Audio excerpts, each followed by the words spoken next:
Morning, Hello. Morning. Morning, Ilya. Morning, Mr. Hassan. Morning, Mr. Morning. Khalid. I think we can start off with the introduction, and by that time, we should have everyone on board. So thank you everyone for joining the 7th NGN Majlis CISO Forum Bahrain, where we'll have Mr. Khalid Wahid, Chief Information Security Officer from Al Baraka Bank, and Mr. Hassan Muhi, Operational Risk and Information Security Assistant Manager at KFH Bahrain, and our very own Ilya Leonov, Head of Security Practice at NGN International. I'll be your moderator for today. I'm Ismail Gibran, Director of Sales and Marketing at NGN.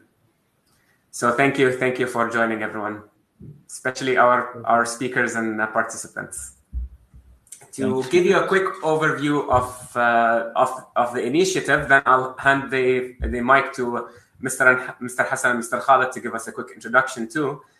So we started the NGN Majlis for our non-Arab speakers. Majlis is an Arabic word for council or roundtable, to play our role as a managed security service provider here in Bahrain and the region, to create a platform for the exchange of knowledge, discussing the latest in cybersecurity, increasing awareness, and I would say to have a more inclusive culture based on our experience and our partners and clients alike.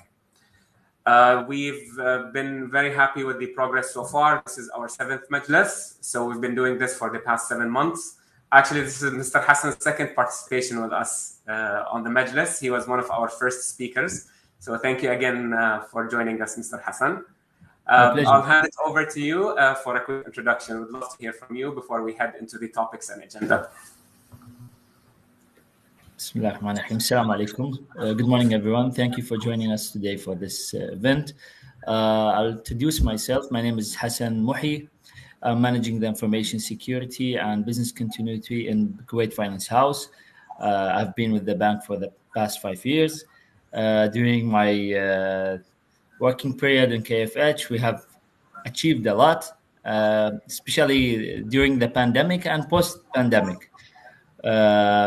I will be inshallah explaining today a few topics, a few concepts to help you understand the challenges and opportunities we faced and what are the future plans in the industry. I will leave the mic to my brother Khalid to introduce himself. Thank you, Brother Hassan. Bismillah ar-Rahman ar-Rahim. Thank you all for joining, and I would like to take this opportunity to thank NGN for having me here today.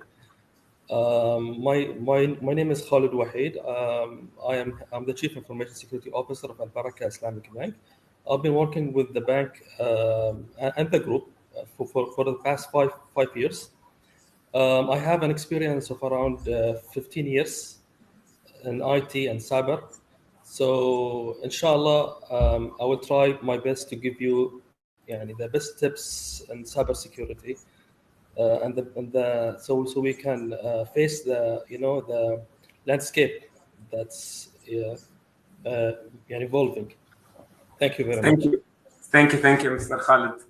Ilya would also love to hear from you. I think you're already very popular and well known. Yeah, I hope so. First of all, thank you, gentlemen, Hassan, Khalid, that you're joining. And we actually really want to hear from you as the most knowledgeable persons about the challenges and let's say maybe some issues and the problems that you are facing on the daily basis, as you mentioned, Hassan, on the before pandemic and after pandemic, because I believe that the picture is not even slightly but changed. So I would love to start our conversation. Thank you, Ilya. I think what's very exciting is that the trend usually on these types of events is to discuss a particular technology or a tool or anything of that sort.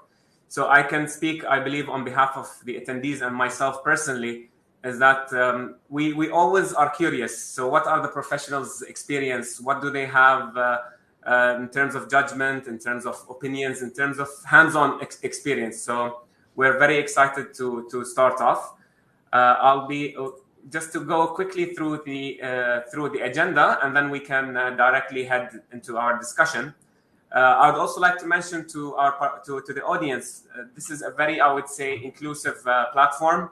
Feel free to type in your questions, comments, remarks during the event, during the discussion. You don't have to wait until the Q&A at the end. We would love to have your participation right from the get-go. So just let me change the presentation so that we're on the same page.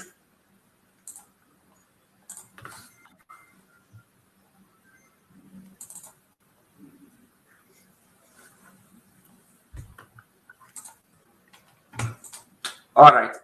First of all, we'll be starting off with basically the post-pandemic state. So we all know what happened during the pandemic, but now we're excited to see what now, what's about to happen, what new opportunities have been faced by organizations, how are the financial and banking sector adapting, and definitely we're excited to see what are the biggest accomplishments or milestones from our participants, Mr. Hassan, Mr. Khaled. As enjoyed or as delivered by their organizations. Then we will be moving to discuss about the new regulations, compliances.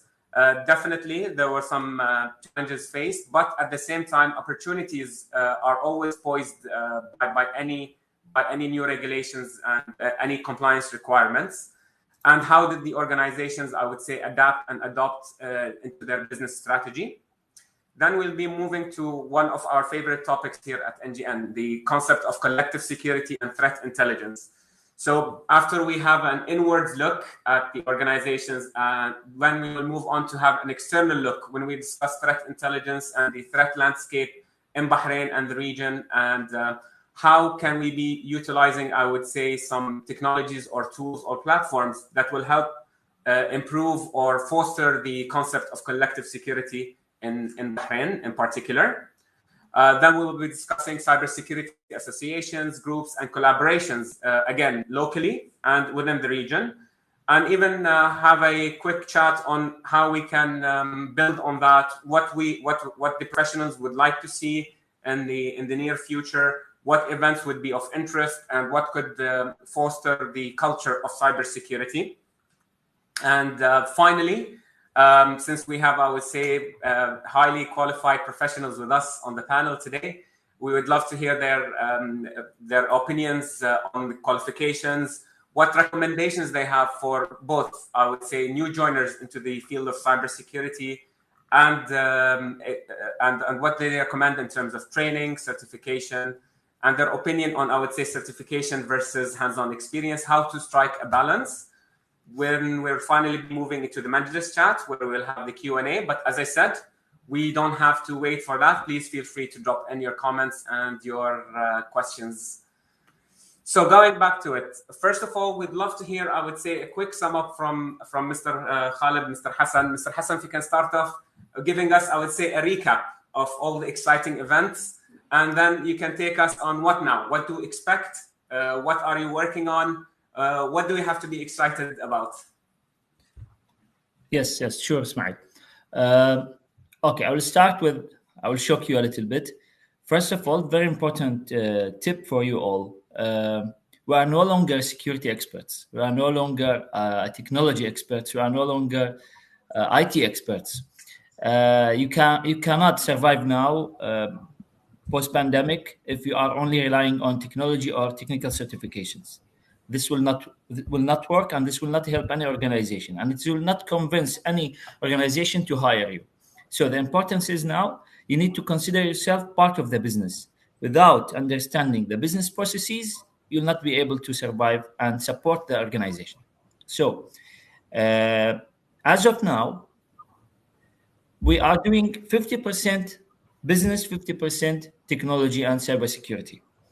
Post-pandemic, we are forced now. During the pandemic and post-pandemic, we are forced to adapt. We are forced to transform. Not only that, we are forced to follow the stream. So how does this work? You have a disruptive event. The pandemic is one of them. This event impacted the whole globe. And because of that, organization should do something. They need to react to the disruptive event. Now, some organizations took a defensive approach and they failed. Some organizations use this as an opportunity to fast track and expedite their digital transformation initiatives and to how can I say this, produce and introduce new products and services that can attract new customers and retain the current database of customers. If you remember, during 3 years back, there was like a rush in Bahrain, for example. Almost everyone is introducing or launching their digital banking wallet, payment wallet. At that time, you at least you have three of them installed on your mobile phone. Each one of them is trying to compete with the other, giving some promotions, some offers, buy one get one, whether it's STC, Zain, Batilco, or I think Credit Max, if I'm not mistaken. Then you have the banking. The banking sector actually they are late at that time. Everyone, especially the millennial and the younger generation, consider the banking sector very late and very slow, adapting the new technologies and introducing their new digital payment solutions. But look what happened after the pandemic. No one expected this. Benefit was one of the solutions that introduced during the 2019, 2018, 19. It was one of the payment solution in the market. We had it, but barely used it. What happened after the pandemic? Cashless, contactless, everyone forced to use it, and now it's the king. Overcome everything else. Now, benefit pay application overtake everything else in its path. I'll not say other banks or other companies' application are no longer there or disappeared, but the usage or the capabilities to use such an application, if you think of it, why should I change my application? Why should I change my wallet? Why should I trust your solution? If I have one solution that can connect to all my banking accounts, can transfer my money, can show me my cards, can do whatever I want, that's it. I'm done. So look at this from this perspective. Benefit took the pandemic as an opportunity and fast-tracked the development and the production of new ideas and new concepts, and introduced them very fast in an agile approach into their application. And voila, the adoption rate was awesome. And I don't think I will measure it in percentage. The adoption rate, if I look at the population of Bahrain, I think it's more than 200% now. It's more than 300% the adoption rate for benefit application. Similarly, now other banks started to follow, try to keep up with the challenge, and started introducing their own digital payment application with similar features, including peer-to-peer payment, immediate payment, international payment, maybe open banking features, like you can see other banking account in your application without shifting or swapping between the application or banks. Also, you can, for example, check your budget balance, track your expenses. All that being said, the point I want to reach here is, because of all of these solutions and the short period allowed to all the professions in the market, many threats generated, many threats arise. For a cybersecurity professional working in such an environment, now I'm no longer keeping up with all these challenges, and I cannot mitigate all the risks. The business want to launch solutions very fast. The business want to retain their customer database. The business want to attract new customers. At the same time, I want, as a security professional, to fulfill the requirement of the regulator, of the best practices, the standards, international standards, mitigate risks, patch vulnerabilities, etc. At the same time, protecting my customer data. ensuring customer data protection is a mandatory now. We have a new law in Bahrain that was issued pre the pandemic, 2018. I believe it was August 2018. And it was a little bit ignored for a year or so. But now they are coming hard on the organizations. Everyone should adapt. Everyone should follow. Everyone should be compliant with the new requirement. Every organization should have a privacy officer. They have an annual inspection. They can force fines on the organization if they are not adhering to the law or to the standard. So, considering all of these aspects and facts, this is no longer a technology position. I need to understand business. I need to understand compliance. I need to understand regulation. I need to understand the new technology and solutions in the market, as well as speaking with vendors, as well as making sure my solution is fast enough to compete with the solutions in the market. I hope this is like a general picture what's going on. Sorry for the long description. No, that's very exciting actually, and it's very interesting because the way you pose it is that it's right. You need to find a balance between, I would say, mitigating risk, between information security posture, between the business, and business is a big driver. Because without driving business forward, you cannot invest in what you want to invest in. And without, I would say, having a customer-centric approach, no organization could succeed. Even as a security service provider, we are incorporating this mission or this vision in the dialogue and in the discussion. And the positives that came out of the pandemic, or as you say, any disruptive factor, is that it kind of gives a shock. That, okay, we need to be more proactive rather than reactive.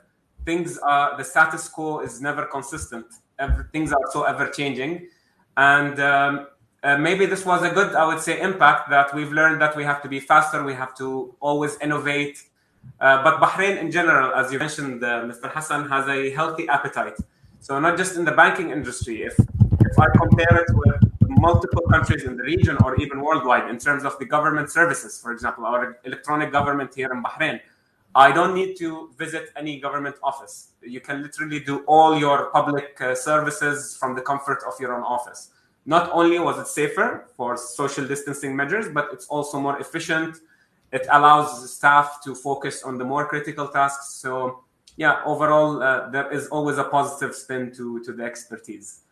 Mr. Khalid, we would love to also hear your point of view, your experience, and as what you see, what's the next step? What's happening? Well, thank you, Ismail. Actually, I see that digital is very rapidly now moving. So digital transformation is moving very fast. That also the small businesses, not just the big businesses, they are suffering to meet the cybersecurity requirements. So companies that fail to secure the transformation will face a lot of challenges. Some of them will go out of business. Some of them will lose. So it is very let's say the pandemic have caused very challenging for everyone, from small to big businesses. So it is very important to have the right measures in the right time. So this is a very important point, and as well that the risks that's happening from companies going pursuing the digital transformation are many risks. I will highlight just the most important ones. Firstly, the attack surface is expanded. So before, you have only your business, your environment that you have to protect. Nowadays, you have to protect your home, the staff that's working from home. So this is very not easy to secure the users working from home. This is one aspect of it. The second aspect is that companies are going for the cloud nowadays. They're moving toward the cloud. They're moving into going online. So all of this expanded the risk for all the companies. So it is very important for us. I see that to go to the basics first. So you have to have the basics in place. basic, when I say basic, is that you have the user awareness, which is the most important thing. The awareness is the key factor because a human is the weakest link. So we have to improve the awareness of our staff. Secondly, the technical things like the firewall, antivirus, backup, those are the basics that you must have. If you don't have the basic, then you are at risk of 70 to 90%. So this is very important.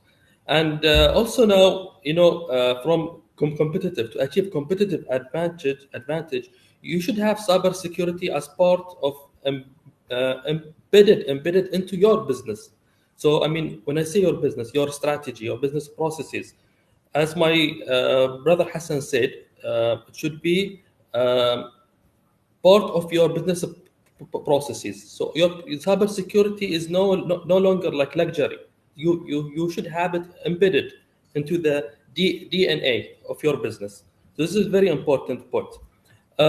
Some companies that are small companies that they don't have the budget, they face a lot of challenges, and some of them they went out of business.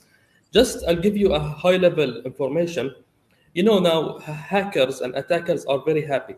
They are very happy that everybody is going online. This is a fact.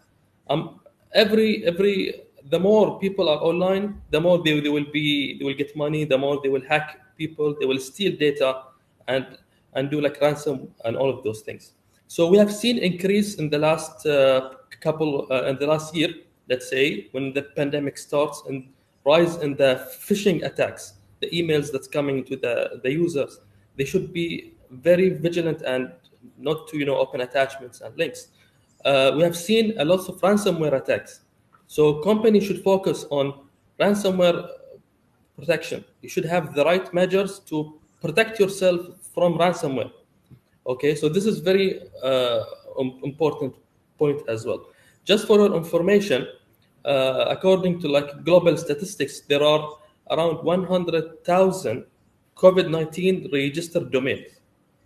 This means that 100,000 is not a small number. This means that many companies or many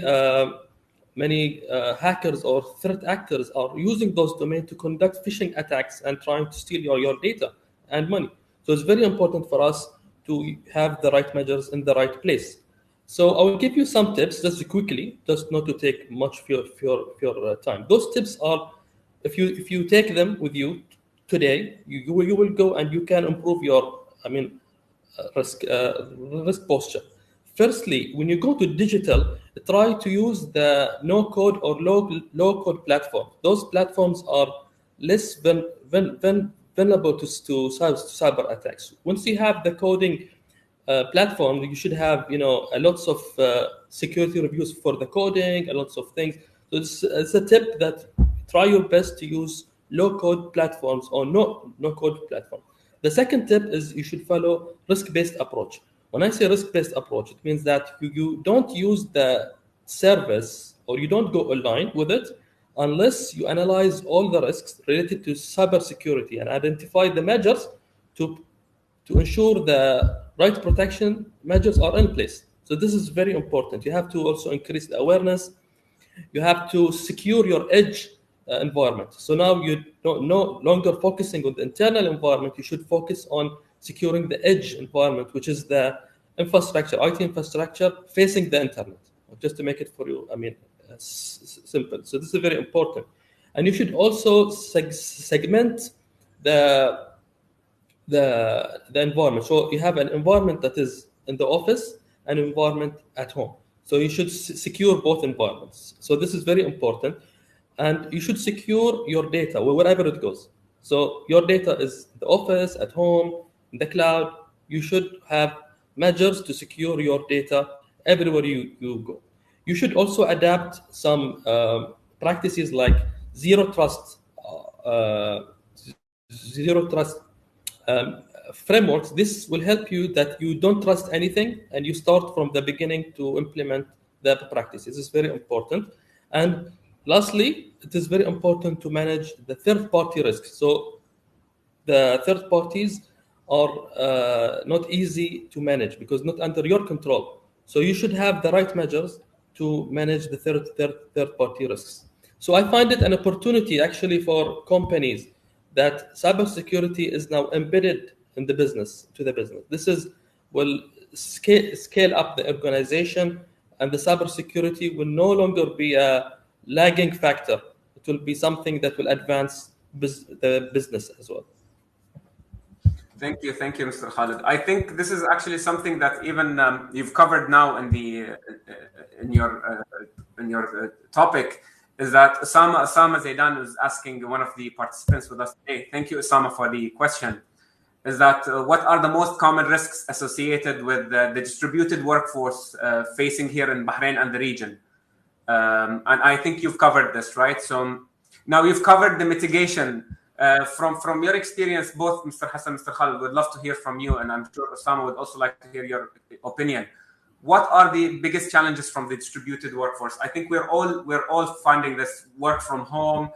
Even some resources now, companies and organizations are, I would say, more flexible when approaching a workforce. They're having even some resources outside Bahrain. What do you think is the risks that are faced by organizations from your experience? Yes, Ismail. I want to keep it simple. My approach is not to go into technical details, but I will keep it simple as much as possible. When you look at this challenge we are facing, or the risk imposed on the organization because of the distributed workforce mandatory requirements. So it's a mandatory requirement in this scenario. I mean, it's a government imposed requirement. Large organization, government entities should follow and comply with the requirement. And let's say they need to distribute their workforces 50-50. Plus, many companies and organizations are no longer, welcoming their vendors or third parties to come in the building, in the premises to do their work. So now they are forced to provide them with the tools and means to access the organization's infrastructure remotely to do their jobs and duties. I'll not go into the basic. The basic is what?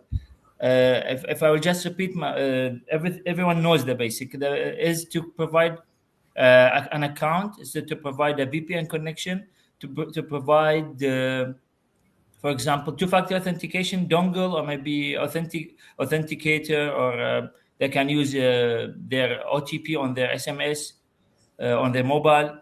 This is the basic requirement. Now, when you speak about it from the technical, complicated approach, I need to look at the micro level details, what they are doing, why they need this connection, how long they need this connection, where they are coming from, what machines they are connecting from. So plus having all the basics, providing a connectivity to the staff or to the vendor or to the consultant, I need to know whether his machine is secure, whether his internet connection is secure, whether the country he's connecting to me from is allowed in Bahrain. So let's look at the fact. If I have a connection coming from China, is my consultant actually physically in China now? Is he as we speak? Is he located somewhere else? Is he located in Cayman Island, for example? Why the connectivity is coming from there? So these aspects or these factors must be considered here. For us, information security experts, it's not about allowing the connection only or denying the connection. We need to understand all the facts behind it. Well, maybe he's using a VPN client. That's why the connection is showing on the firewall that he's coming from China. Maybe he's not physically in China, but he's using a VPN connectivity tool that is showing his IP coming from China. This is something we need to look at. Another factor is whether the connection is encrypted or not. What level of access is he gaining? Is he connected directly to the internal resources? Is he going through a firewall? Is he going through intrusion detection system, intrusion prevention system? Is his connection being checked in a sandbox environment, DMZ? What's going on here? That's why you'll see now new requirements coming and imposed on organization It's called PAM, Privileged Access Management. I will not go into the details about solutions. This is what we have agreed on in the beginning. But a privileged access management solution is mandatory in this case. It will give me a full exposure of what's going on, where this connection is coming from, and what can this connection do inside my organization. Maybe I can give permission to this guy or to this staff to access one system only once he's connected. Even if he's coming from China, he cannot go to other systems rather than the one I gave him access to. Also, I can record his session. I can see what he's doing. I can control the commands he can execute when he is connected to my organizations. So this is the challenge we are facing. So for the audience hearing us speaking about the challenges, people are working from home, vendors working from home, there are many things to be looked at from our side, from our perspective, point of view. Plus, we need to coordinate with IT teams to check whether we have these capabilities as we speak. So everything I've said already, maybe it's not available in the organization. Maybe the organization doesn't have PAM, doesn't have a proper firewall or proper multi-factor authentication solution or protection against it. Then what will happen? I will give a stranger or even a staff a connection to my organization's infrastructure from outside. I don't know where he's connecting from. Maybe he's connecting from a coffee shop using a public Wi-Fi that was set by an attacker to lure people to connecting to it. Maybe he's using an unencrypted line, and then what's happening? Anyone on that network sniffing the traffic can read and see confidential data. It could be an email, it could be data he's downloading from my infrastructure, because it's a two-way connections. So the risk, it's the number of risks here is not 1, 2, 3. We have many risks to be looked at and to be treated accordingly. I hope this was informative. I'll leave the floor to Khalid to continue on the same subject. Thank you, Hassan. Actually, I totally agree with you. And I would like to add that we should have multi-layered approach, defense approach. So in order for you to protect your hybrid environment, people working from home, people working from the office, you should have multi-layered approach defense. When we say multi-layered approach, is that you don't rely on one measure, you don't rely on one control. You should have multiple controls. So in case the hacker or the attacker pass one control, it will not be able to easily pass the other control. And lastly, which I really want to emphasize on, is that the awareness of users, they are the last defense. So you should have your last defense, the most strongest defense. So this is I would like to emphasize on, because it's very important. Most of the attacks, all, let's say, like ransomware attacks and malware attachments, all of this coming from the staff themselves. The malware, the attachment will not open by itself. So this is very important point that we should all focus on. Secondly, as I mentioned earlier, is that you should segment the environments. You don't, when you say like, when we say hybrid, you should secure both environments. You don't just work on one environment and ignore the other, because both of them are risks to you. So when I say secure both, just I will give you some more information about it. For example, now people working from home, they use, as my brother Hassan said, their Wi-Fi, home Wi-Fi, maybe at a coffee shop, maybe at this. So how the challenge is how to secure this environment. Now, as you should, for example, mandate that staff not to work from coffee shops, as simple as that, and that from your organization you should like monitor the connections, monitor the traffic. You know exactly what is going on. So visibility is very important here. Thank you, Mr. Khalid. I think this is a perfect transition into the comment or the question by Ahmed Mutawa. The word monitoring always catches my attention. So we've in the banking and financial sector, you would see a certain appetite for, as you've mentioned, the control measures, the risk mitigation, cybersecurity awareness. So Ahmed is saying, what about other industries? For some I would say the small to medium-sized enterprises, maybe the medical and the health, things such as the booking websites and portals.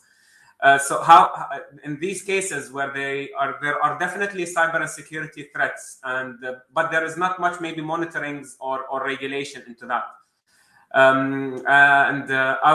would love to hear from Ilya, because this is something that we've been discussing continuously here at NGN. The small enterprises that are not getting even enough attention, not just even from service providers. Ilya, what is your comment on this? How can we play a part here? What's the importance of monitoring those smaller enterprises? Yeah, thank you. Just to add to what is just Hassan and Khalid mentioned, that with the enterprise, as we discussed, the biggest challenge that the security perimeter now is like a blurred, that there is no, let's say, perimeter itself. So it's some distributed infrastructure. So this is the biggest challenge. So we can apply different kind of tools and procedures and policies on that to tackle that. But yeah, this not issue but challenge, I believe, will still with us for let's say a long time.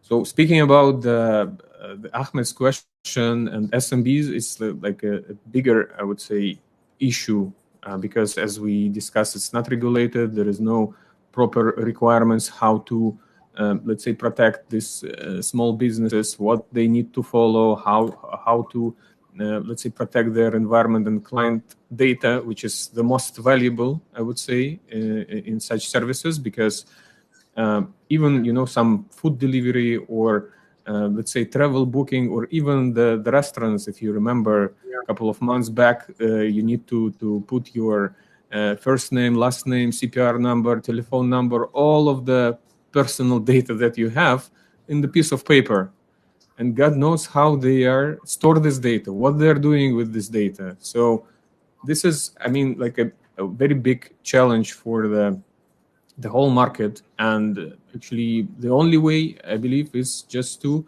add the new regulation and requirements to the businesses. This is the only way how to, let's say, how to control that issue. Ilya, speaking of this, I don't know if you've experienced something similar. I had I would say the oddest experience with this.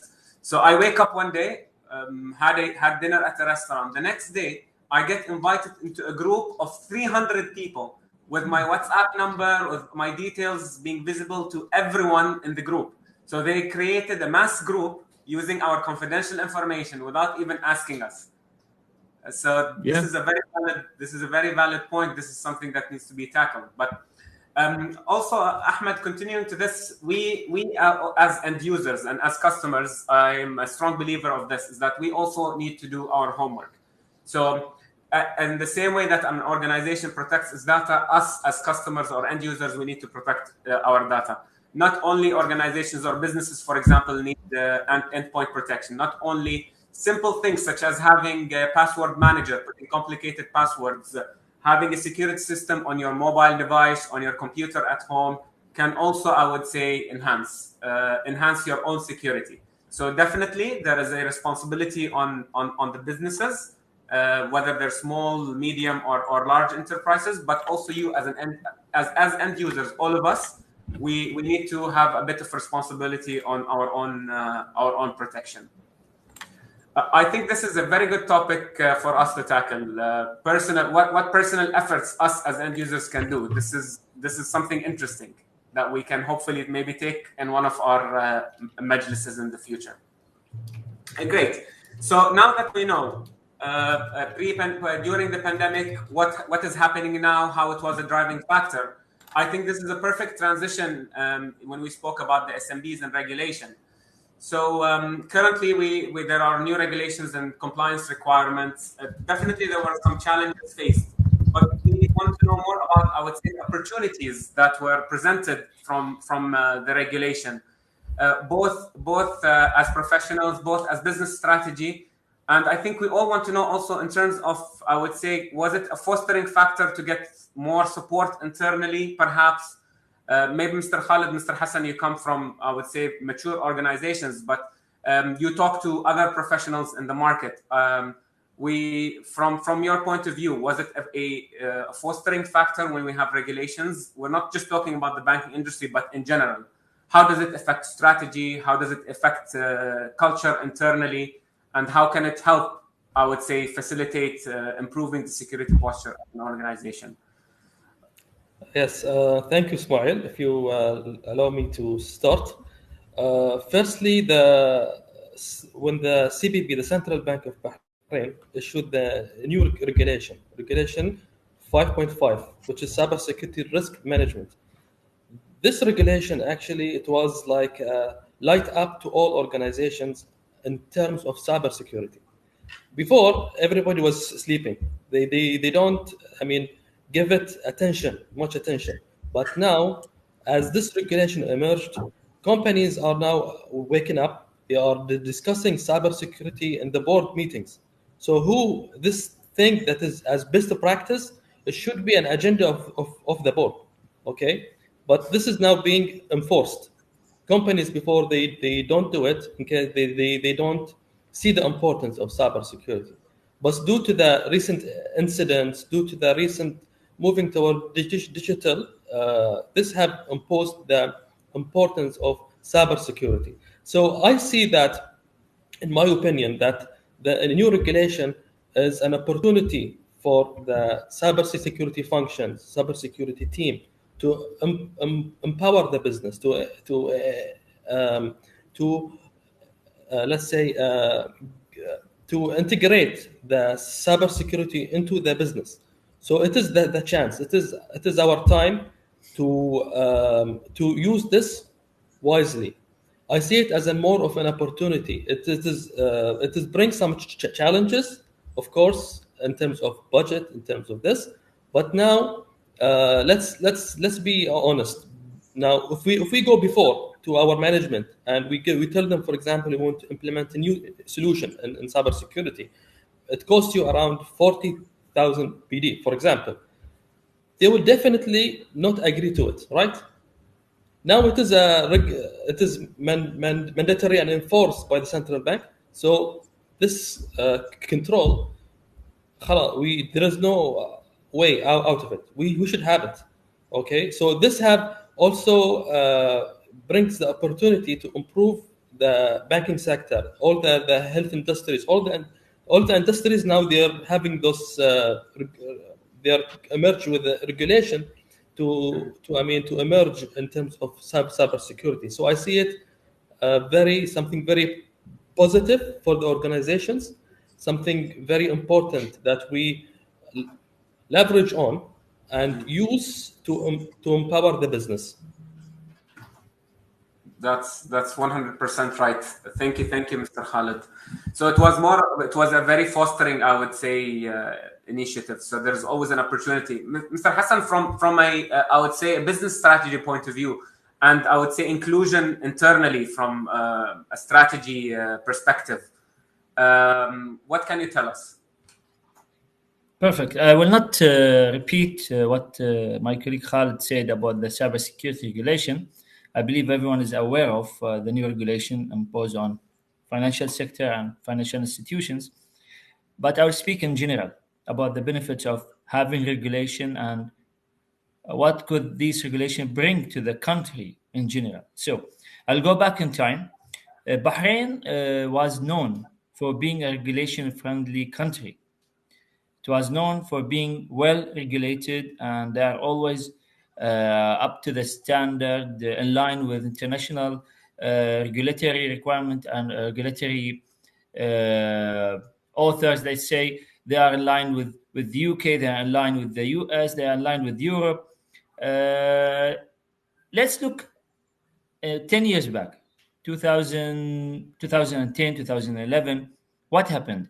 The regulatory framework was the standard, the basic one, similar to all other countries. It was, of course, it's still better than many other countries in the region. But after 2010, 11, 12, things started to change. If you remember, Bahrain announced the cloud first policy. That was a regulation. What was the benefit of cloud first policy announced? Now you have international companies and cloud providers.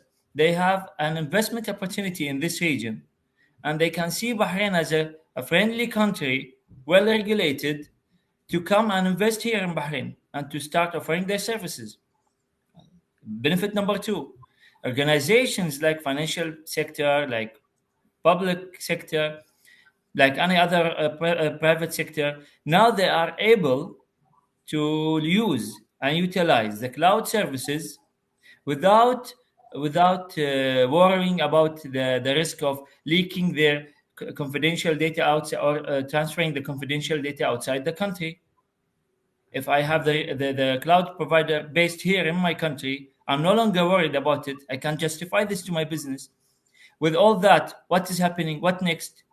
Having a cloud solution in place enabled me to adapt fast and to create a new digital transformation solution and to come up with the new initiatives. Because comparing the cloud solutions with the traditional classic approach, having a data center on premise, the investment is huge. So as Khalid said, taking a business case to the management, whether it's a cybersecurity solution, whether it's a business solution, regardless, I will go to them and I will say I need 50,000 dinar, 100,000 dinar, etc. They will immediately ask me, what is the return on investment? What are you giving me in return? What I will get out of my investment? Well, if it is a regulatory requirement, number one, it is mandatory. You can't say no. You can't turn away from it. Even if it's not a regulatory requirement, but it's regulated, I can justify it using business terms. I will reduce my costs. I will increase my efficiency. I will increase the number of customers. I will have scalability. I can adapt faster to digital transformation initiatives. I can compete with the international players in the market. This is one of the ideas, one of the examples, cloud. You have many other regulation came into the picture that enabled businesses in Bahrain and enabled other people outside Bahrain to come and invest in Bahrain. I'll give another example. For example, the crowdfunding. You have also the open banking. You have the other regulation related to the cryptocurrency and blockchain. Bahrain was the first country in the region here to regulate this. This is the reason we have now rain.bh. Why it opened in Bahrain? Why the headquarters is in Bahrain? Because Bahrain is a regulation-friendly country, and they are well prepared for such a change.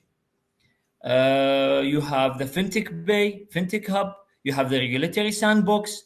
All of these factors taking into consideration, the country is enabling business, is enabling investment, is enabling professional like us to go and seek new certifications, because I know there will be a demand. So for the audience, someone who is thinking, what should I study next?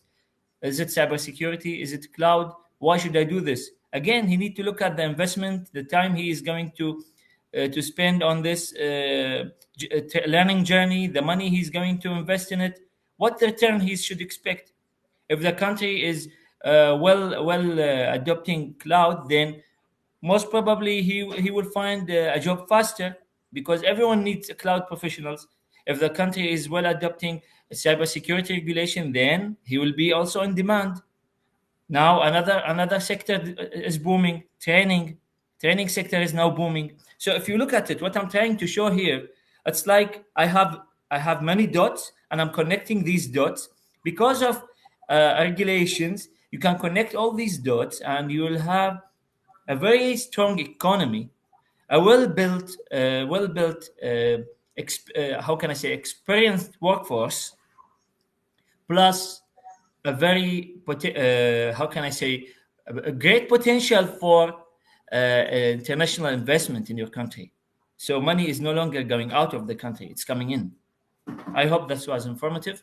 Thank you. Thank you, Mr. Khalid, Mr. Hassan. And building on that, we have a inquiry from Ja'far and Sumesh regarding the cloud.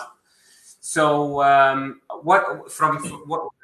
from your experience or your opinion on basically the readiness that we have here to go on the cloud as banks and financial institutes, and at the same time, given the potential, what are some of the I would say risks or management approaches that should be taken into consideration? I think this is one of the hot topics now. If you allow me to answer this question, I think cloud nowadays is different than cloud before a couple of years back. If you're looking into cloud now, it's more secure in terms of the organizations now. They or the party that is having the cloud services, they know what they are doing. Before, it's the cloud just having the data there, and the measures of security are not yet matured. So now with the emergence of AWS in the region, especially here in Bahrain, and it is the maturity of the cloud, the cybersecurity maturity of the cloud now is more. So for us as organizations, as banking sector, do we go to the cloud or not? This is the question that's being raised for now years. Okay. So in my opinion, going to the cloud, okay, you should go with the cloud by having risk assessment. So you don't just say, okay, now we'll go to the cloud. No, you should have all the factors and then add the cybersecurity measures, the right ones, before going to the cloud. You don't want to go there and expose your data to, hackers and all of this. So you should have risk-based approach through going to the cloud. This is one. Number two, you should think about the type of data that will be hosted in the cloud. So if it is sensitive data, the measures that you're going to put in place, the investment of security will be more than public data. So if I'm going through the cloud with public data, I will not add sophisticated types of analysis for the traffic, for the data ongoing and outgoing. So this is a fact. We should firstly know what type of data will be hosted there.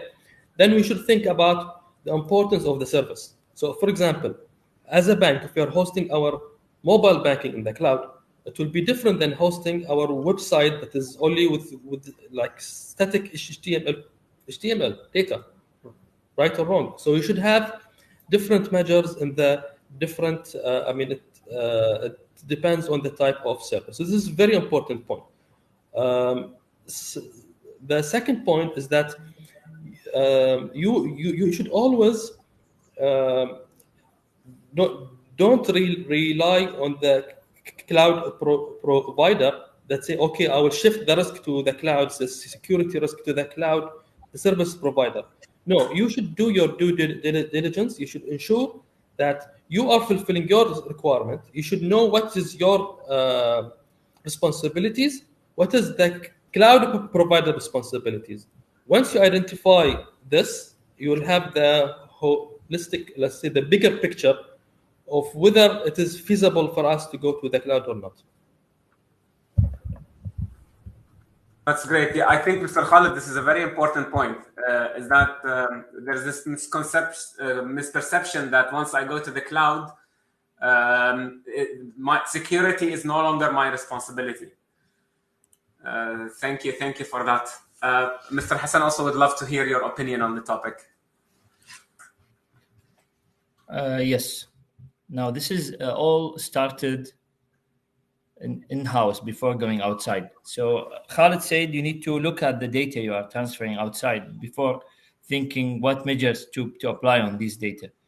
So this take us back to the basics of having proper data inventory, asset inventory, inventory of IT assets plus data assets.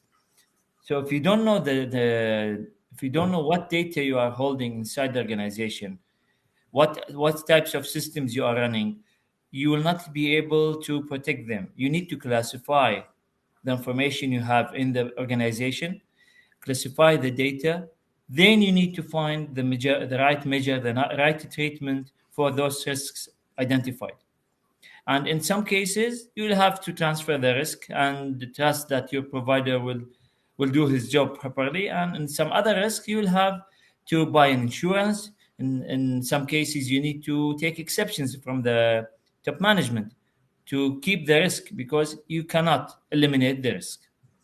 As I said, I don't want to speak about technical solutions in depth today. I'm trying to keep this discussion as general as possible for the audience, because I know the audience could come from different industries, different sectors, not necessarily banking, not necessarily government. Maybe they are working in a normal company with no regulation or requirements to be imposed on them. So for him to adapt or to follow what we are saying here as professionals, it will be difficult to justify the business case with management to move something into the cloud.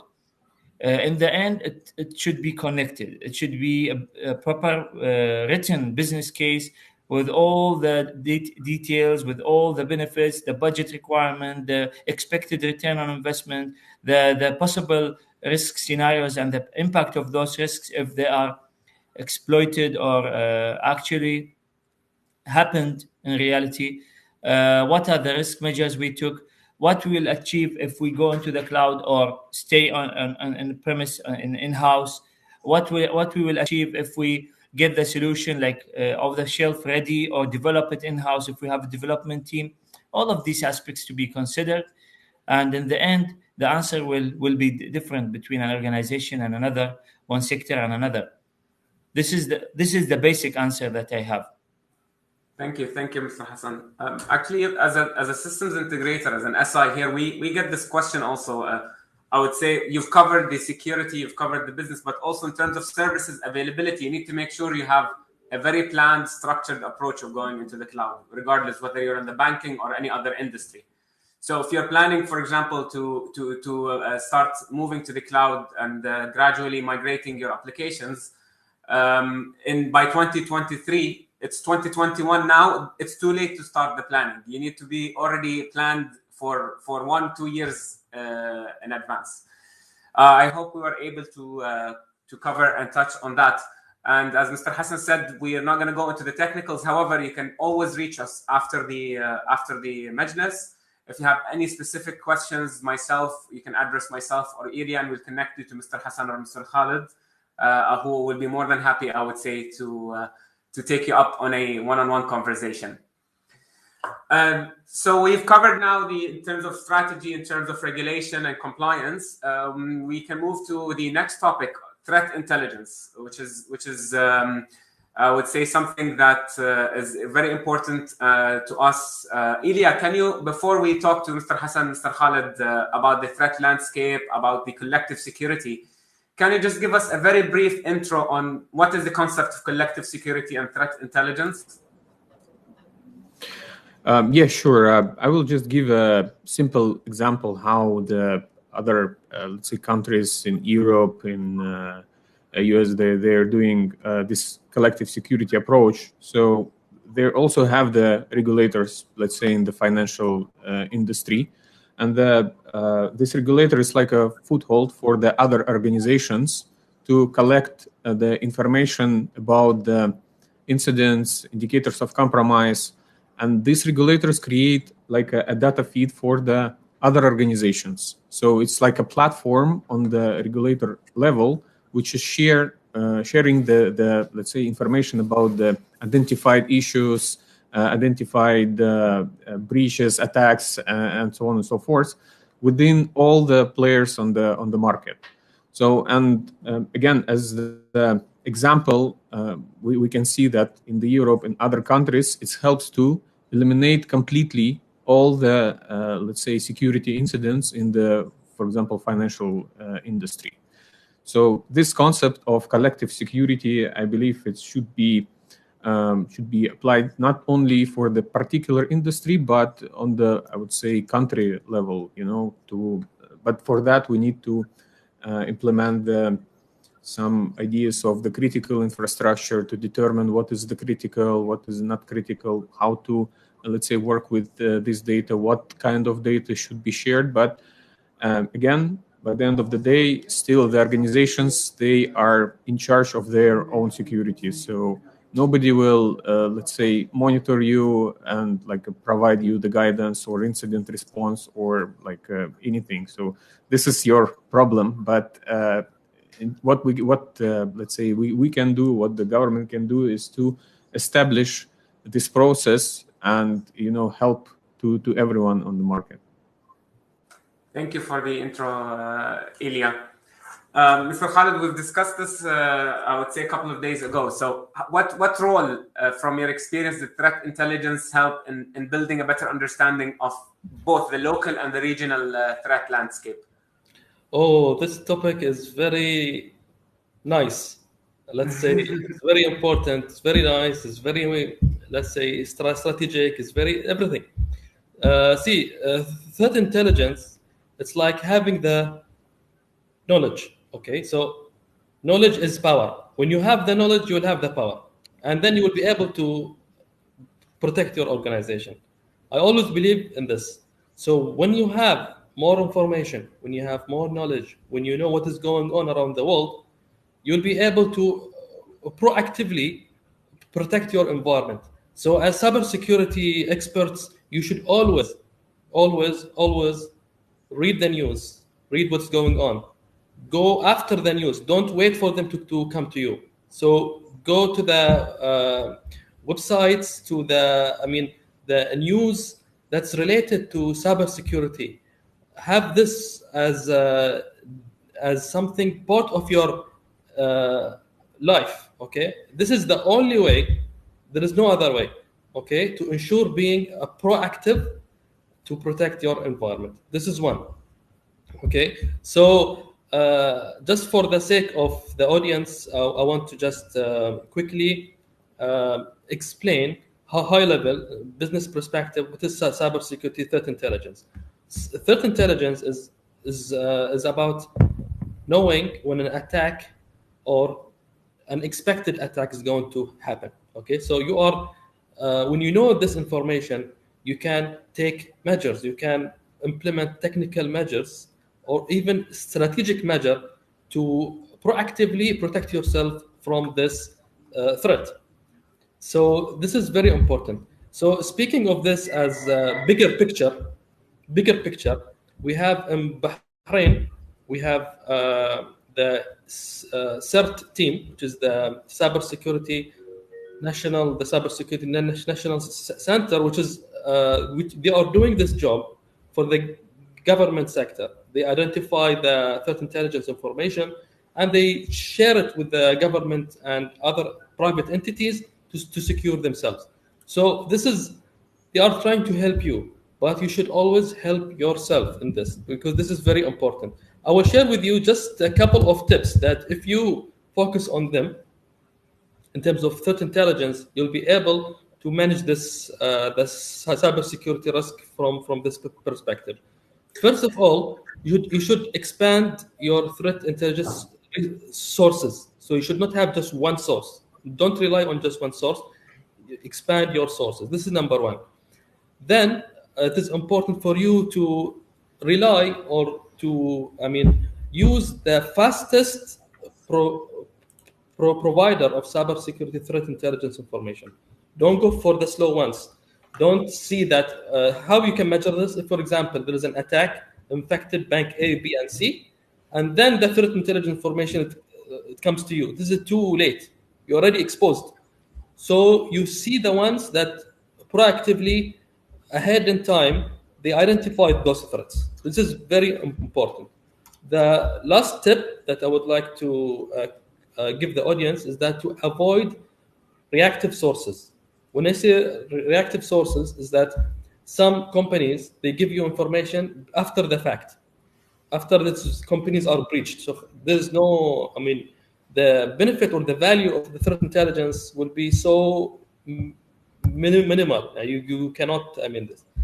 And there is the better approach for this is that if you integrate the cyber threat intelligence information with your systems to be an automated process, is something that is very excellent for you to do. If you can integrate the threat intelligence into your firewall, into, for example, your SOC services, into having like a playbooks, which is very important. This can foster or can empower your cybersecurity practices. So this is very important that you integrate with your tools that you have, but make sure if you integrate with your tools that the human factor is not eliminated. So human always better than the tools. Whichever artificial intelligence you will put in place, machine learning, all of this, it's not going to do the job of a human. يعني it comes from God, يعني from Allah subhanahu. يعني our brains always better than the machine. Even if you have the most mature AI in the human can be taken out of the picture. When I say here human, you should validate the sources. So when I say validate, you don't want to overwhelm your tools and services of threat intelligence information not related to your sector. I am working in the banking sector. The threats related to the health industry or to systems that I don't have in the environment, what is the point of having the threat intelligence information for this? Nothing, because I don't have this service, I don't have this tool, I don't have this exposed service. So it is important to identify the services, the things that are you want to focus on to protect and use the cyber security intelligence to protect those services. So this is a very important point. I hope I have given some insights in this field. Thank you, Mr. Khalid. That's definitely, I would say, eye-opening. So diversify your sources of threat intelligence. Don't bypass the human factor or the judgment, and as you said, don't be reactive. Take a more proactive approach. Yeah, this is a big miscommunication, I would say, in the market, that all of this AI and let's say machine learning thingy, like everyone thinks that it can eliminate the human factor. But yeah, it's good that Khalid mentioned that still the people is the core of any response team or any mitigation team. So you cannot automate everything from A to Z. Definitely, you can help your team with the tools, with the procedure, with the technologies, AI, and so on. But yeah, the key factor, as Mr. Khalid said, your team. Mr. Hassan, would also love to hear your opinion on the topic, I would say, of threat intelligence and collective security, building on what Mr. Khalid and has proposed and what Ilya has added. Well, a few aspects to be looked at here. With any threat intelligence solution, you need to understand it's in the end a threat intelligence solution, meaning it will collect information from the industry, from many sources. It could be other IT security providers, combine them and come up with the threat picture, or try to expect something and give you a warning or alert. It could be like a behavioral analysis. It could be like the number of attacks or threats arising from a specific country against a specific nation or against a specific sector. But you have something called zero-day attacks, and no threat intelligence solution can mitigate against those. And they are getting more and more sophisticated day after day. I'll give you an example. I don't think the large corporation like Microsoft or Facebook or any other large organization worldwide, they don't have proper threat intelligence. They do have. But what happened? Look at the weakest link. The SolarWind compromise that happened last year or the year before. It was simply a solution used by those people. The solution itself got compromised, and they received the attack from a trusted source as an update. How can you expect this? What a threat intelligence solution will predict this? This is very difficult to predict because it's one of the trusted sources. So this is very important when we speak with management. We should not show them this as if it's the honeymoon and everything will be perfect. This is not the reality. I will always say to my CEO and top management, I will say there is no such thing as 100% secure. We are connected online, we are not 100% secure. If Microsoft or Google can say I'm 100% secure, then I will come and claim that. But if they cannot say that, I will not say that. Because in the end, I'm depending on their solutions and technologies. I'm not inventing my own technology here. Another point to be looked at, the human factor. What's the human factor have to do here? For any solution or system to work, you need to feed it with use cases, with scenarios, with filters. So even the best solution in the world that can cost you $10 million, if you buy it and you don't configure it well, then it's useless. It's just a brick. You're doing nothing. You can't just depend on the solution to work out of the box like magic. You need to define use cases. You need to define different scenarios. You need to keep monitoring. You need to keep measuring the effectiveness of the tool or solution day after day after day after day. You need to train your staff how to use these solutions. The vendor you are relying on should also have a proven track of success in the industry. Statistics published. One more thing. Plus having a threat intelligence solution, you need to have a brand protection solution. It's very important. People miss that. The challenge that could be faced with the brand protection is sometimes I believe this is higher than the technical challenges we are facing when we are implementing a solution. Because if your brand got impacted, this could impact the company even without an actual compromise, without an actual hack. Still, you will lose money. If you have a company published, your shares value will reduce in the stock market.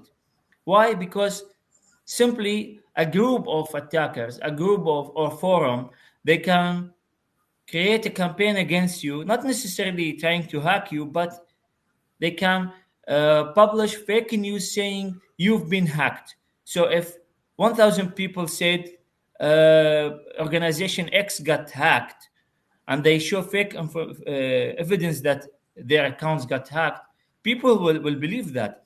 This will be trending, and the social media engines will pick up this as a trend, and your brand will be impacted even if there was nothing, even if it's a fake news.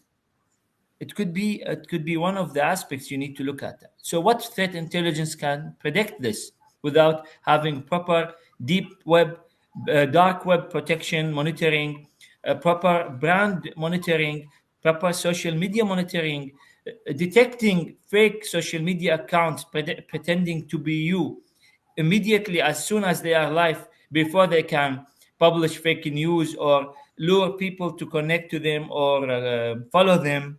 This is very important. So not only security solution, we need to have brand protection solutions. And once you have all of those in place, I can go on confidently saying, okay, I have threat intelligence in place. If I don't have all of these components, then I cannot say we have a proper threat intelligence solution.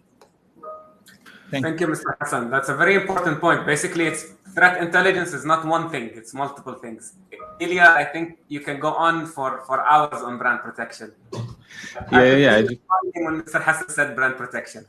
Yeah, I just want to add here that nowadays, as Hassan said, with all of these brand protection cases, when the board members, they're discussing a breach or any, let's say, issue and everything, now it's not only with IT and security. Now is the marketing director is heavily attend such meetings because of the brand impersonation and the impact on the organization.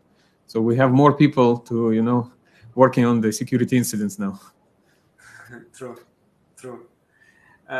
Campaigns also. So, if allow me, Ismail, I want to add one thing here. It is very valid points. I mean, from my brother Hassan and Ilya. Actually, I see it as that you should have people, or let's say an army that is outside your organization, that this army is protecting you. Nowadays, you cannot rely on just the internal staff or you should have, eyes everywhere.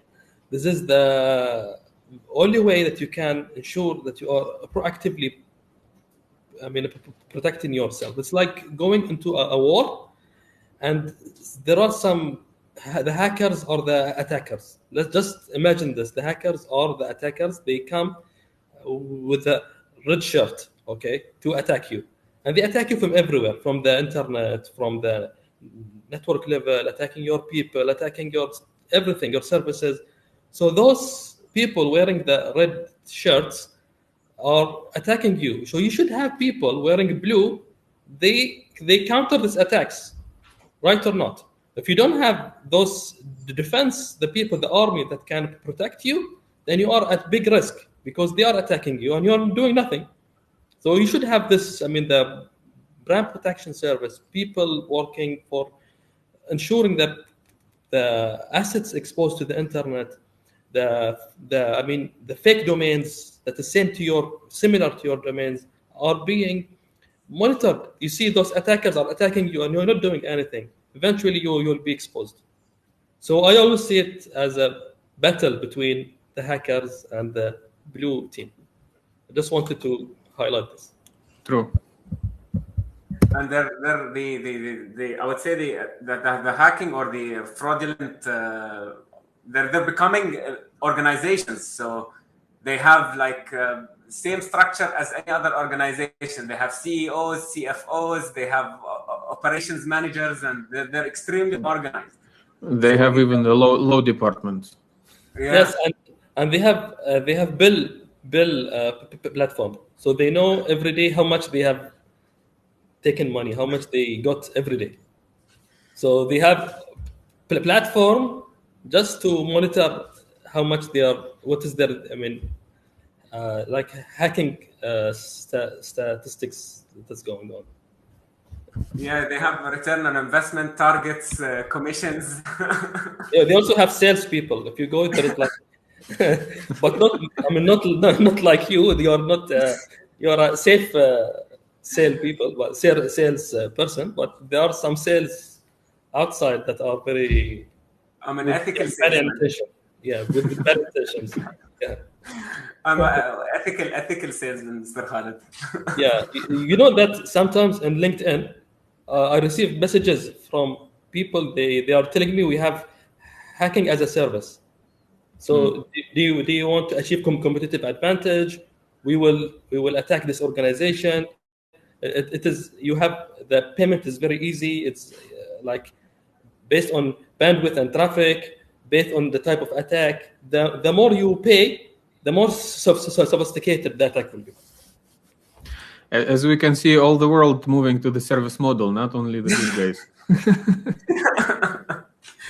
Yeah, it's building on the brand, I would say, or the topic of brand protection, is that even what we see now is that we are not just protecting the brand itself. So, for example, let's say company XYZ, but we as a service provider, we need to extend the protection to even like the C-level management, the board members. It's no longer enough to protect I would say the brand, but also people associated with that brand. So you have to monitor not just the company's social media, but also, for example, fake LinkedIn accounts, VIP accounts, etc., that are related or linked to the organization. Thank you, everyone. Ilya, I will address this question by Sama Zaidan to you. So, as the head of security practice at NGN International, from your experience here, what's the role do startups or IT startups and MSPs have to play in terms of bringing or improving cyber security capabilities in the market and helping, I would say, boost the ecosystem?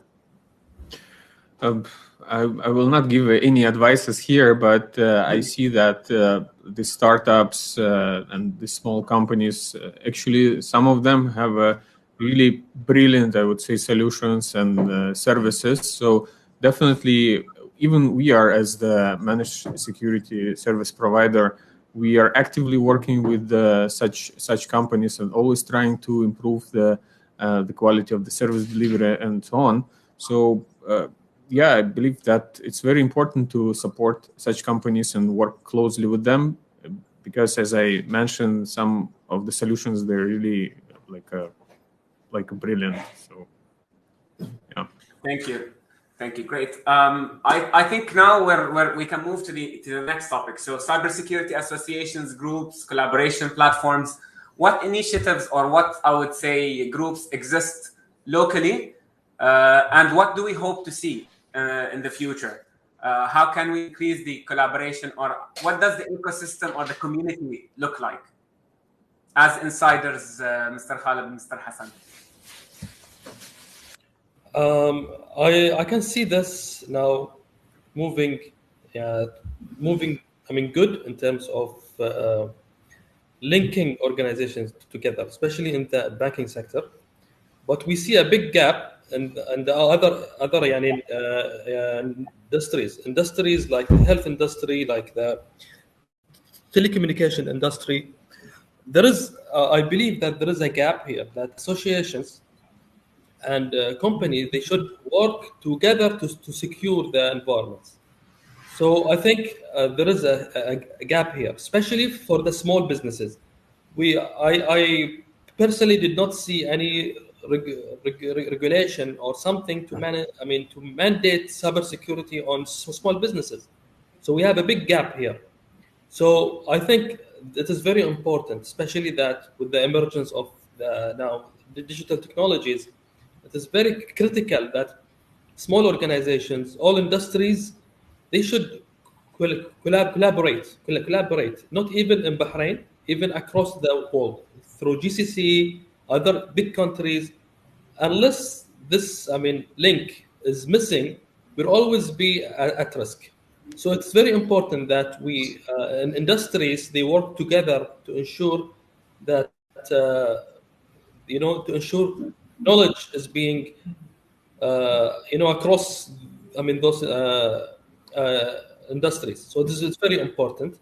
There are some associations in Bahrain that they try to empower organizations, or let's say spread the knowledge, but there are very few. For example, we have SACA.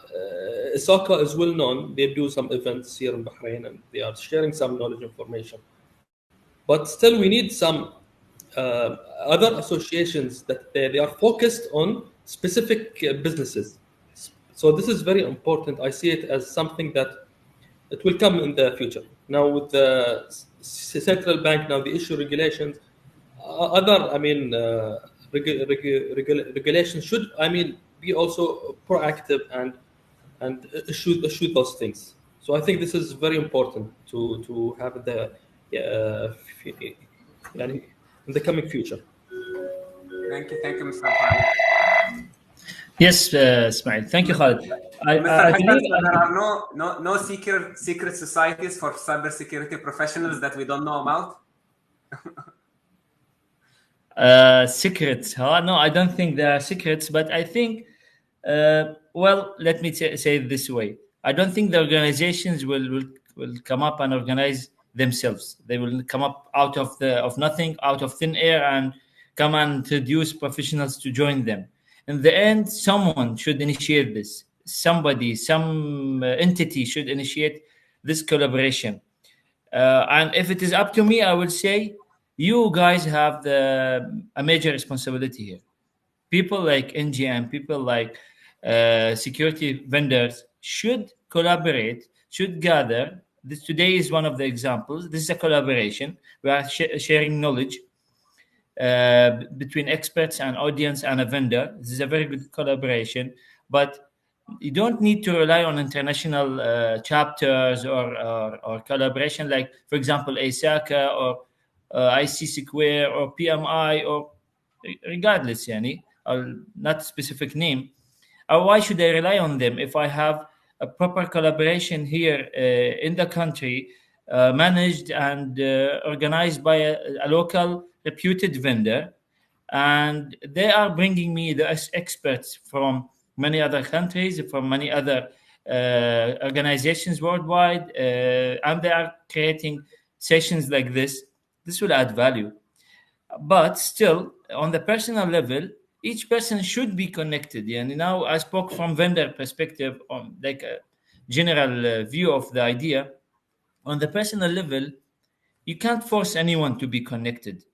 Each person should know that without being connected to the sector and to the experts in that sector, you will not gain much. No, now with this in this era, I cannot go and study everything and learn all the knowledge. Khalid cannot keep up with all the new changes in technology. But when I come and sit with Khalid in a coffee shop and drink a coffee and speak for an hour, I will share what I have, he will share what he have, and we'll have a combined experience. And instead of 10 years, we will have a 20 years combined experience. So think when you have 50 people in one collaboration or one group speaking with each other, I'll have a very strong structure.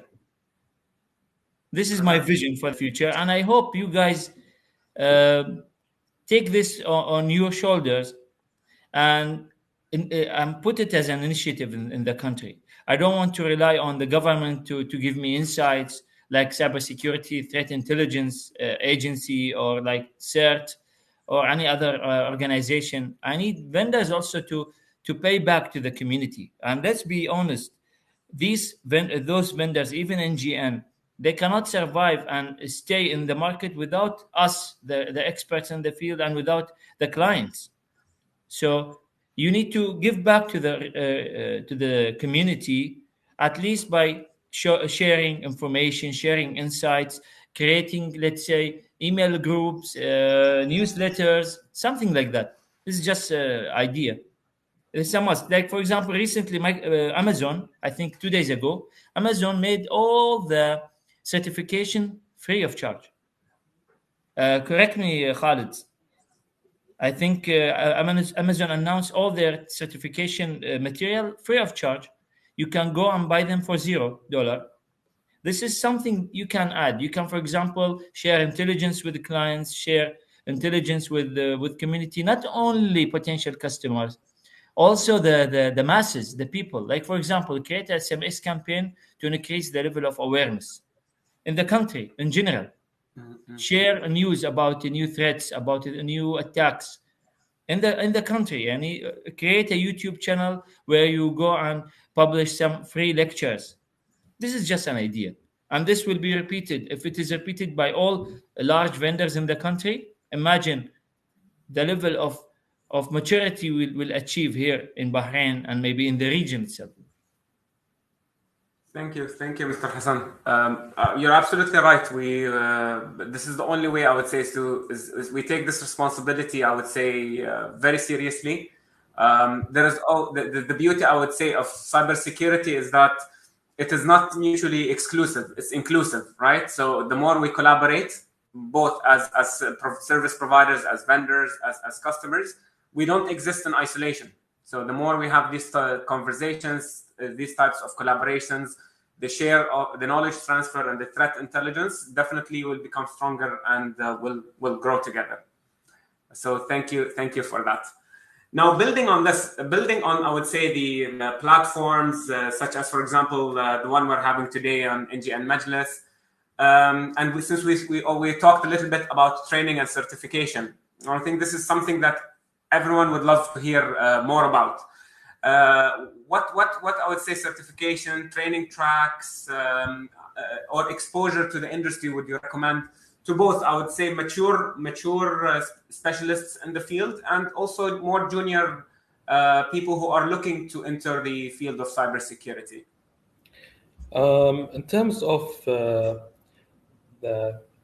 pursuing your career in cybersecurity, you should first know what is your passion. What do you like? Do you like the technical aspect of it, or like the management part of it? So in cybersecurity, if you are pursuing the technical aspect, you should build your roadmap based on this. If you are into the management, you should pursue the management certifications. So this is like the baseline that you should firstly think about. For example, if you want to be a specialized hacker, or let's say ethical hacking, you should pursue certification like the CEH, Certified Ethical Hacker. You should pursue the offensive security OSCP, OSCE. Those certifications are focused on this path. On the other side, if you want to go to the management part of it, you should consider certifications such as the CISSP, the CISM, Certified Information Security Manager, CISO. Those certifications are more focused on like a management level.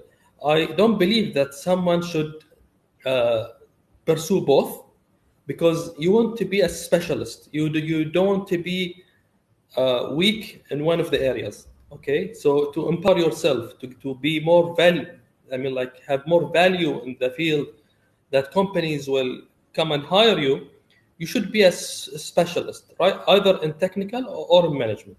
So this is a rule that you should keep in your mind. Secondly, I believe that you should have the foundation first of security.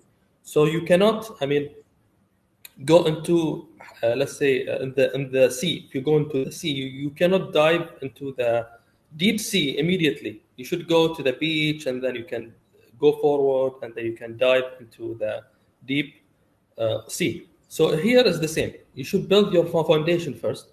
You should have the foundation certifications. From there, you specialize in technical or in management. So this is the best approach that you can be a professional in this field. And as you know, the demand of cybersecurity nowadays is booming, and it will be more. I always say it like it's like the Bitcoin. This is the cybersecurity is the Bitcoin nowadays. Okay, cybersecurity is our Bitcoin. It is the value of it is increasing, and non-stopping. And we have shortage in experts in this field here in Bahrain and in the region. So I'll give you an example, like Saudi Arabia, for example, because they know of this requirement that's going to come. They have initiated programs, training for the citizens, and they offer them big compensations. So they know that if they specialize in this, they will receive, for example, 2,000 BD, something very high. So it will encourage the let's say the person to pursue the cybersecurity.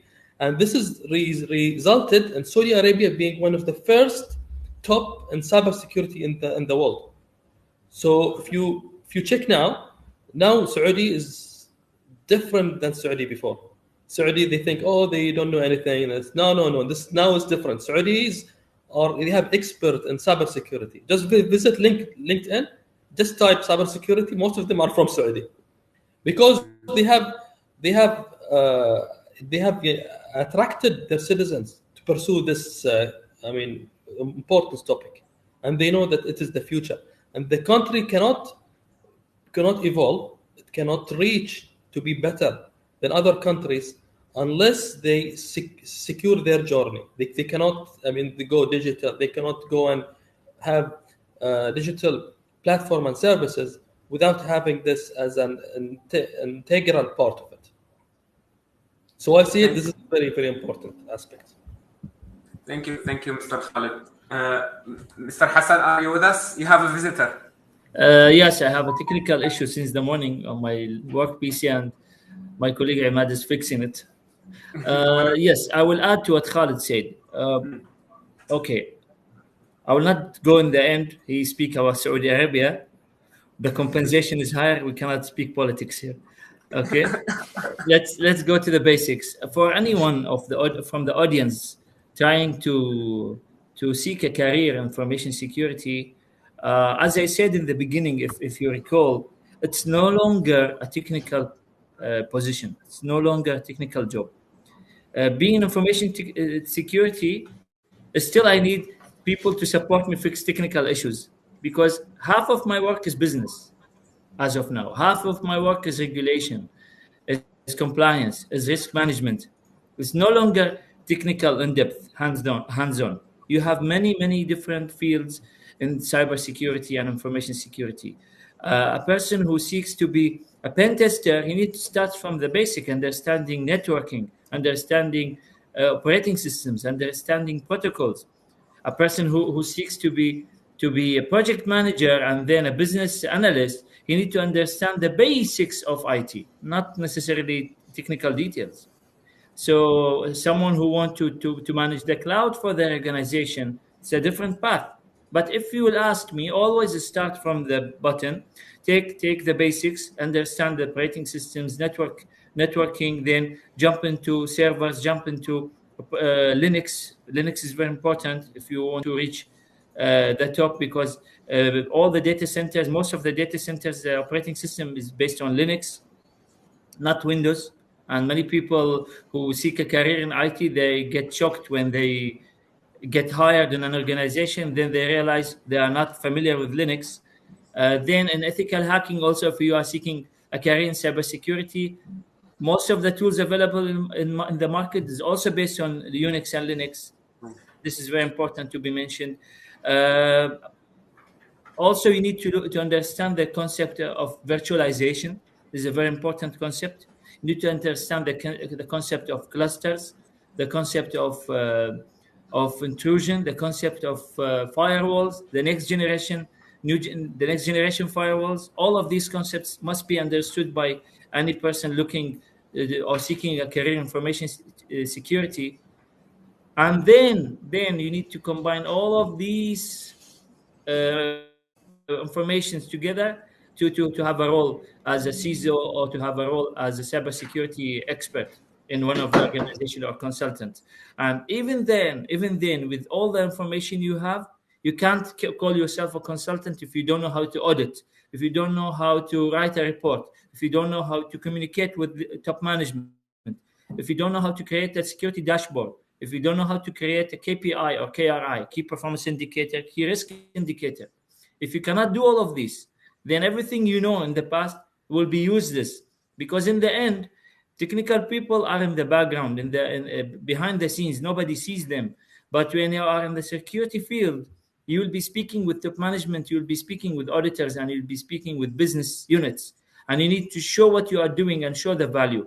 As we said, even a marketing officer is now attending a security meeting. So it's no longer an IT job, as I said. That's it from my side. Thank you.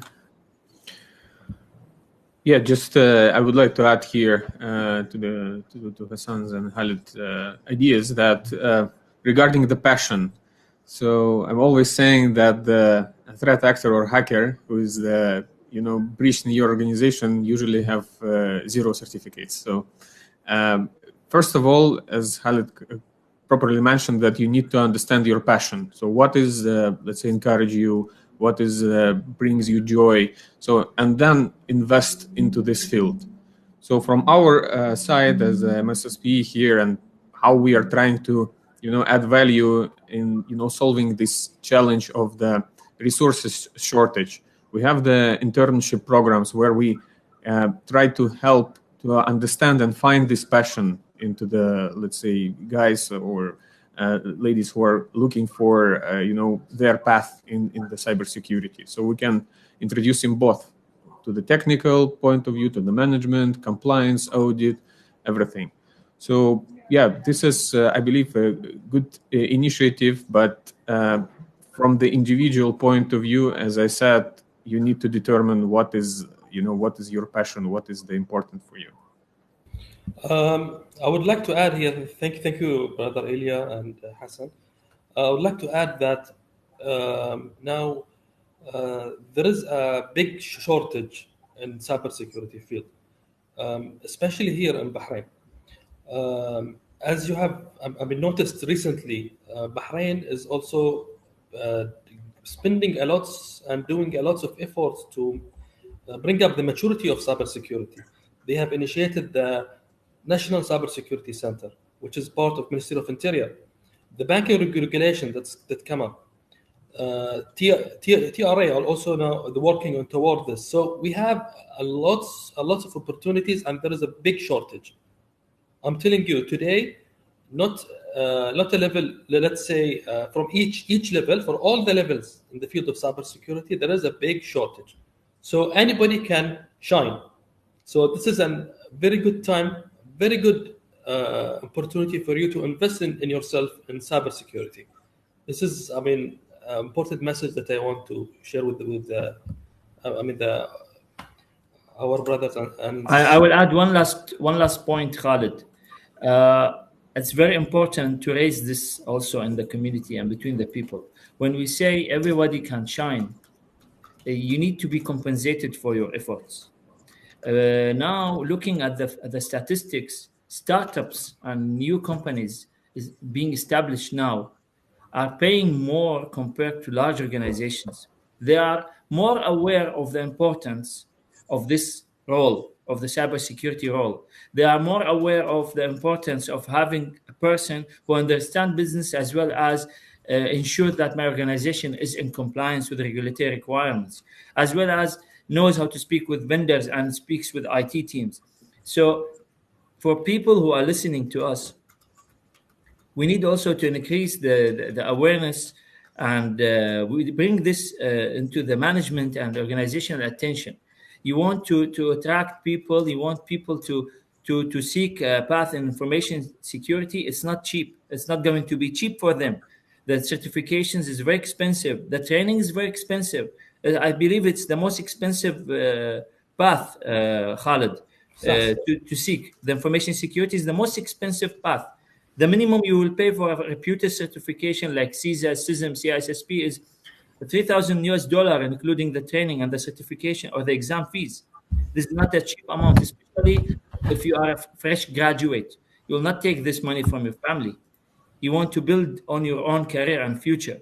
If you are working in an entry job, trying to build a career, it will be very difficult for you to seek these certifications. So not only relying on Temkeen, because not everything is covered by Temkeen. We need also to increase the level of awareness amongst companies to force them. I will not say force them. At least I will say recommend them to pay more for the professionals in this field because it is an expensive field and the opportunities are increasing worldwide outside Bahrain. So people with experience, they are leaving. I want to retain those people. And it's very critical. If I have all my experienced people leaving the country, then who else will be here? I will rely on expats.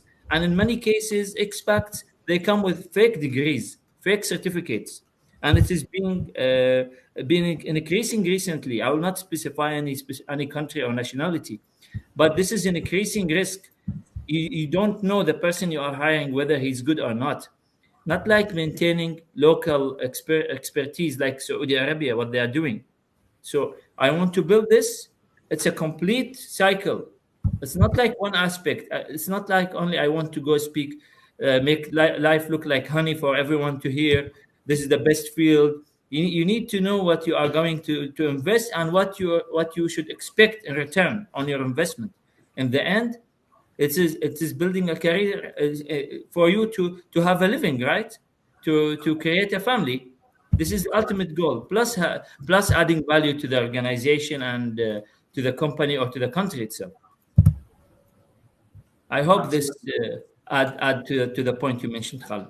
yes, definitely, it's very important that companies they should have budgets allocated for this, so can help the staff pursuing cybersecurity. It's a very important point.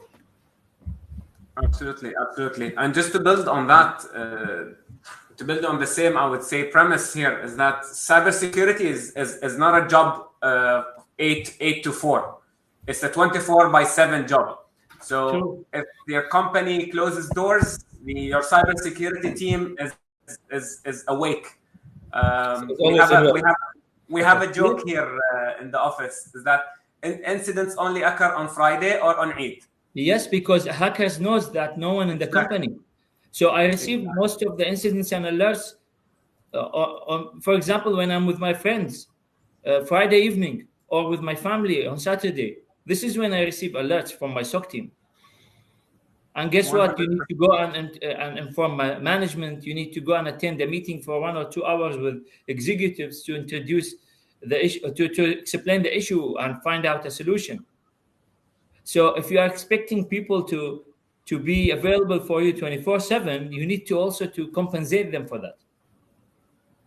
100%. So I think, Ismail, you guys, you vendors, should also have a role in this, in increasing the awareness for companies. When you speak with companies, you need to tell them that you need to have this expectation. You need to have proper budget to pay for this expertise. And it is already now, by the way, it's already seen. I'll tell you how. For example, you will see this. You will see this a lot in the industry. A company are willing to pay, let's say, 1,000 dinar for a staff, and when the staff request 1,500, for example, they will say it's above the budget. The same company will go up and pay an outsourcing vendor 3,000 dinar for less experienced staff. Correct me, Khalid, if I'm wrong. This is happening a lot in the government, happening a lot in the public sector, in the private sector also. So how can I motivate those people to go and get certified, attend the training, work in their free time, learn something new, enhance their skills? I need to motivate them. They need to be compensated for. This is very important. Why I'm saying this? Because I see the people on the ground, and I know what challenges they are facing. I know how they are suffering from this challenge, that they are not capable of paying all the expenses for this field. This is a very expensive field for both the organizations and for the career seekers, the job seekers. Absolutely, and we do I would say face this as service providers. So if you want, I would say, a highly qualified, experienced team, whether it is 24/7 monitoring, whether it is ethical hacking or vulnerability and penetration testing, they have to be compensated. So it is, I would say, a chain of value that we have to communicate the same thing. Ahmed asked what cybersecurity certification is best for banking or insurance, but I think, Mr. Khalid, you have answered this question. So identify your passion, identify your area of focus. Based on that, you can identify the certificates. For example, if it was ethical hacking, there is certified ethical hacking, offensive security, etc. And building on what Mr. Hassan said, so if you have to keep in mind that it's no longer only technical, so you also have to tackle the business side of things. But if I'm starting from somewhere and I'm focused on the banking sector, where can I start? Okay, if you allow me, so as I mentioned earlier, you should have the foundation, you should have the basics. So you should first pursue certifications such as CompTIA Security Plus. Okay, this is a foundation certification. You should pursue the SANS Institute certification. They have the Information Security Fundamentals certification. You should also pursue certificate and IC Square. It's called System Security Certified Practitioner. So this is an important certificate as well. This will have the baseline.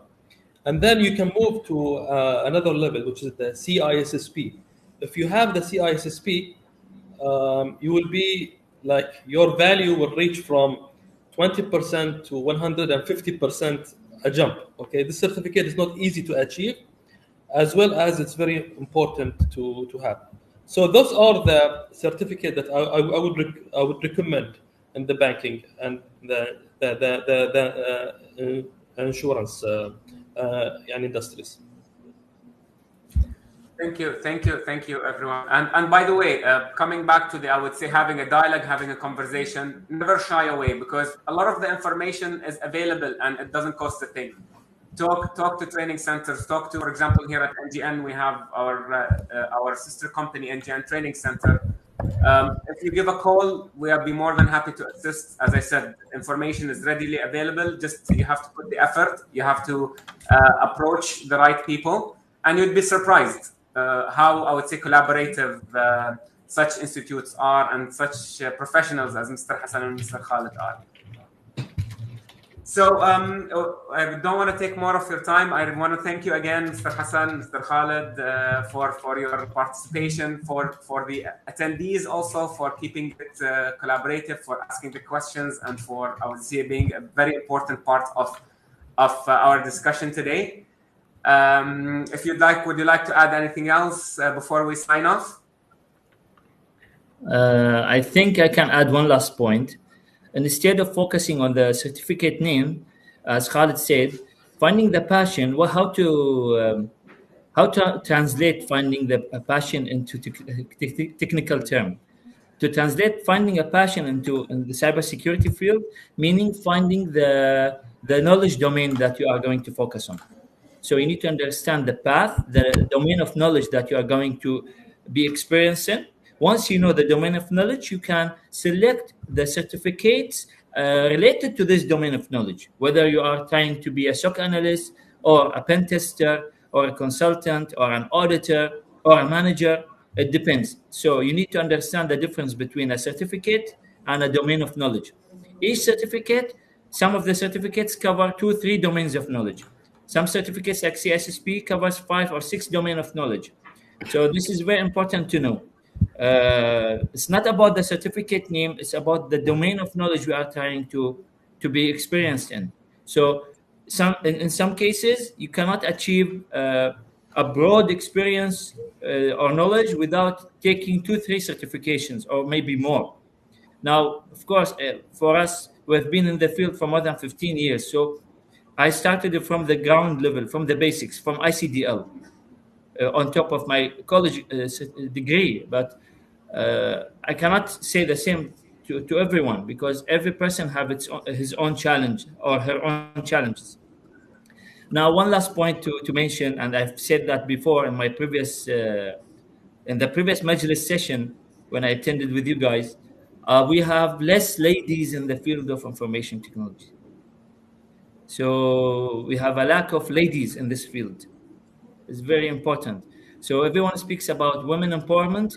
Well, they need to go and, how can I say, get their hand dirty with this field requirement. It's a very difficult field, and I think they will add value in some aspects or some domain knowledge domains. Thank you. That's from myself. Thank you, Mr. Hassan. Yes, this is actually very, I would say, very important and critical. Ilya was explaining to me regarding, I would say, the perfect security team composition. Ilya were telling me about the mixtures of different backgrounds, different genders, how important it is to enrich the security monitoring and the threat hunting process. Could you comment actually on this? I think it's very interesting. Yeah. Actually, the idea is, again, coming back to the passion. So the ideal team, the security team, when you have, different kind of people who is passionate in the different kind of directions. Someone is in the network, someone in the application, someone in the, let's say, compliance, consultancy, and so on. This can help you, and again, different genders, different ages.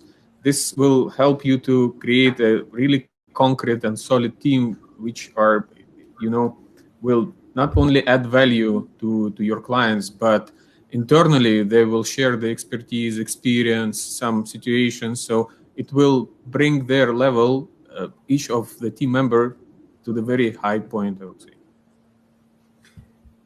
Thank you, Ilya. And, thank you, Mr. Khalid. Would you like to comment on something? Yes, thank you, Osama. Thank you, Ahmed. Thank you, everyone, for your participation. It was really an absolute pleasure to have you with us in this important interface and topic. I would like us to finish with one statement only. Cybersecurity is booming, and don't miss the train. Okay, so just go into the train, and inshallah, I wish you all the best in your future career. Thank you. Thank you for your time. It's a wave. Either you surf it or you will drown in it. No, hopefully you will stay afloat. Yes. No one is drowning. Inshallah. And we will be here to support you if you require any help and assistance. me and my brother Hassan and NGN will always be here, inshallah. Absolutely. And by the way, our youngest security intern, very impressive young lady. She was only 19 years old. So she just started studying. Yes, she was studying in London. She was here for the summer, and really a very impressive young lady. So it's like the movies, Ismail. It's like the movies now. We have like young generation doing some hacking in their basement. Yes, true. And actually, by the way, these are the talented ones. We have to keep an eye out for them. Yes, true. Because if you compare a 3 years old kid now, compare him to a 3 years old kid 20 years back, the current generation are much smarter than us when we grow up. Very aware. Correct. Yes. And sometimes we be shocked when children 3-5 years they talk about hacking and I'm playing a game and I think I got hacked, and then you go and visit the PC and you see, oh really, is he hacked? Then you do your investigation, So 5-year-old phishing campaigns, huh? Yeah. By the way, they can find the best holes in any game or system. They can find workarounds around any security control you put on them. Those kids. So you need to learn from them how they find out workarounds.